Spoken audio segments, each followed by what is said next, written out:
This is the another problem of graphical problem of photoelectric effect.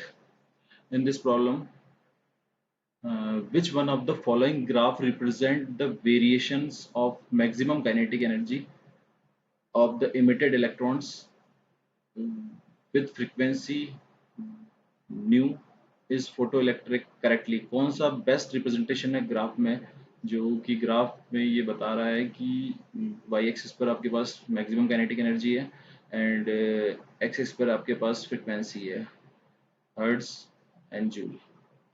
तो हम जानते हैं कि मेटल सरफेस पर, जो मेटल सरफेस होती है उस पर हम इंसिडेंट जो रेज होती है उसकी एनर्जी जो होती है वो एनर्जी कितनी होती है, एच न्यू।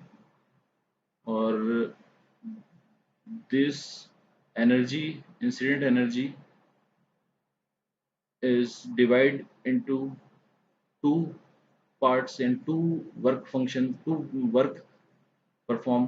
तो फर्स्ट इज वर्क फंक्शन, जो फर्स्ट पार्ट ऑफ एनर्जी है वो वर्क फंक्शन कर प्रोसेस करने में वर्क करता है, और सेकंड जो है कि वो maximum energy, kinetic energy gain करने में करता है मैक्सिमम। और हम जानते हैं कि जो वर्क फंक्शन होता है वो H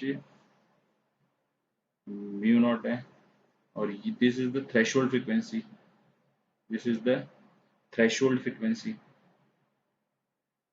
threshold frequency, and plus maximum kinetic energy, plus kinetic energy.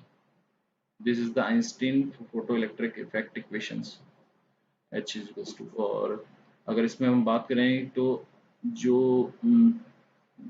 Threshold frequency है, तो threshold frequency is the cut off frequency, minimum cut off frequency where electrons eject from, minimum cutoff frequency where electrons eject from the metal surface,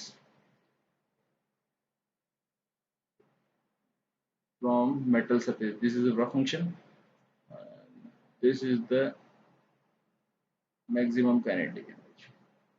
so threshold frequency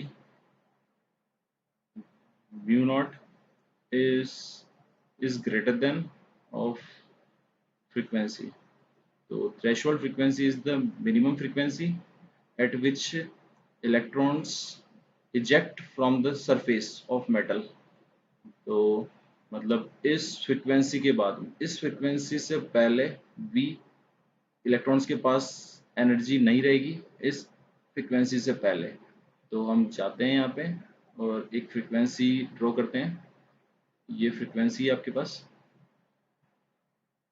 ये आपके पास energy है Y axis पर, kinetic energy, और ये आपके पास frequency है new, और ये आपके पास जीरो। जब जीरो फ्रिक्वेंसी है तो काइनेटिक एनर्जी कुछ नहीं है, एक फ्रिक्वेंसी है minimum frequency, this is called threshold frequency. उस फ्रिक्वेंसी से पहले आपके पास एनर्जी जीरो रहेगी, कुछ भी एनर्जी नहीं है, और वो minimum energy at which the electrons ejected from the metal surface, and then उन इलेक्ट्रॉन्स में एनर्जी स्टार्ट होगी, और लीनियरली जैसे जैसे अब फ्रिक्वेंसी बढ़ेगी उस थ्रेशोल्ड फ्रिक्वेंसी के बाद में, वैसे वैसे हमारे पास एनर्जी इंक्रीज होगी है।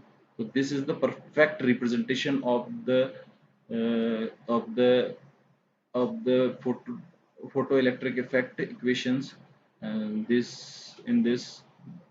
is not the correct, and this is also not correct, and this is also not correct, because and this graph is the perfectly representation of photoelectric effect equations।